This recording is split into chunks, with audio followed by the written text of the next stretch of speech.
Na verdade, quando a gente olha para o desenvolvimento dos outros países aí ao redor do mundo, e a gente pega os pensadores, né? O que eles falam que um país precisa desenvolver, o que ele precisa ter para se desenvolver. Você fala de capital, de terra, de mão de obra, você fala de empreendedorismo, capital humano, capital intelectual. E aí tem um elemento que aqui no Brasil falta bastante, que é o que a gente chama de capital social. E o que é capital social? É a sociedade junta, trabalhando para o país caminhar para frente. E tem uma passagem interessante do livro do Warren Buffett, que ele comenta que se ele tivesse nascido ou no Peru ou em Bangladesh, ele jamais teria alcançado o sucesso que ele teve. Então, ou seja, uma sociedade, da forma como ela está organizada e como as pessoas atuam e trabalham e estão engajadas pelo coletivo, pelo todo, pela comunidade, muda se o país dá certo ou não. E aqui no Brasil a gente tem um capital social baixo. Ou seja, as pessoas precisam participar, entender como funcionam as coisas, se engajar. Nessa última eleição a gente viu que houve uma participação maior, um engajamento maior. Eu falo que essa é a primeira onda, mas se a gente não qualificar, trazer qualidade para o debate, e só, eu participo, eu me engajo, eu faço parte da torcida X ou Y, não vai dar certo. Falando em torcida, o Warren Buffett, se tivesse nascido aqui no Brasil, então teria pensado o mesmo?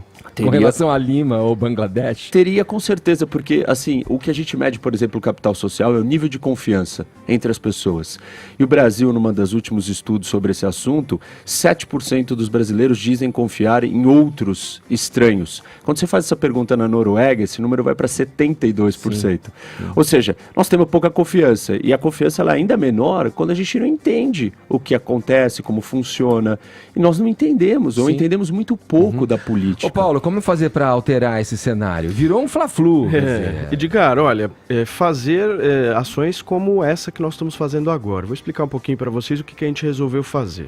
O Reni e eu identificamos como um dos maiores problemas do Brasil a falta de educação política. E quando a gente se refere à educação política, a gente está se referindo a um mundo em que a gente só vê por jornal, na televisão, mas de uma forma absolutamente rasa. Eu sempre gosto de usar o exemplo do seguinte: você chega para uma pessoa na rua, você pergunta para ela, você conhece o Sérgio Moro? A pessoa vai responder, conheço o Sérgio Moro. Aí você faz a segunda pergunta para ela, você sabe aonde o Sérgio Moro está? Ele trabalha com o quê? Ele é ministro lá do Bolsonaro. Aí você faz a terceira pergunta para a pessoa, tudo bem, e o que faz o Ministério da Justiça que o Sérgio Moro é o ministro? Aí complica. A pessoa trava. Então, o que isso traduz para nós? Que há um conhecimento político no Brasil absolutamente raso. E conhecimento político raso não vai nos levar ao desenvolvimento que a gente tanto quer. A gente viu o Brasil passar por mudanças significativas a partir de 2013. 2013 começa mesmo o fim da apatia da população, né? Nós passamos anos e anos e anos de uma população absolutamente apática. Parecia que política não era com ela, que a coisa realmente não fazia sentido para ela e que ela não queria participar e nem muito menos fazia questão de entender.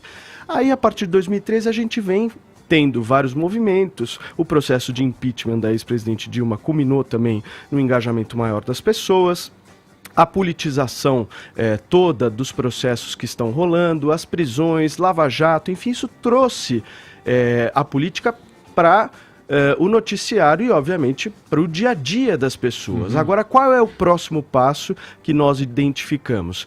É o da capacitação, é o da qualificação. Ou seja, você pode acreditar e ter a sua crença e defender aquilo que você quiser, mas você precisa saber o que você está falando. Desculpa, só para... Vou passar a abrir a roda aqui, mas só para tocar nesse ponto aí, mas você não está exigindo que o cidadão tenha um comportamento que deveria ser do agente público que opta por essa vida? Porque o que eu quero dizer é o seguinte, o cidadão sabe o que é certo e o que é errado.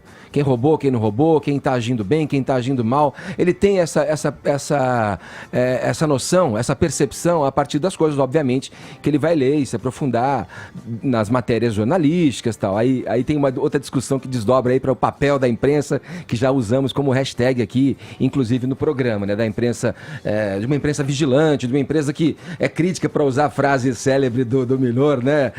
Jornalismo que tem que ser oposição, senão é tudo, é um armazém de secos e molhados, lá que ele faz essa brincadeira.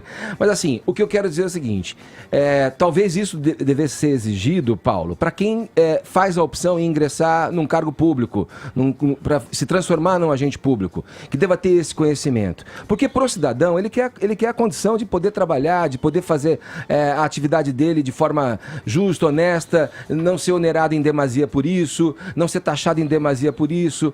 É uma situação alarmante, principalmente porque a gente vê no Congresso, aí tocando numa área de vocês, pessoas absolutamente despreparadas, que se você fizer essa pergunta que você deu como exemplo aqui para ela não vai ter a menor noção também do que é o papel de um Ministério da Justiça. Mas eu acredito demais, Edgar, que a política, ela está no dia a dia da sociedade. Política é a sociedade foi composta politicamente ao longo dos anos.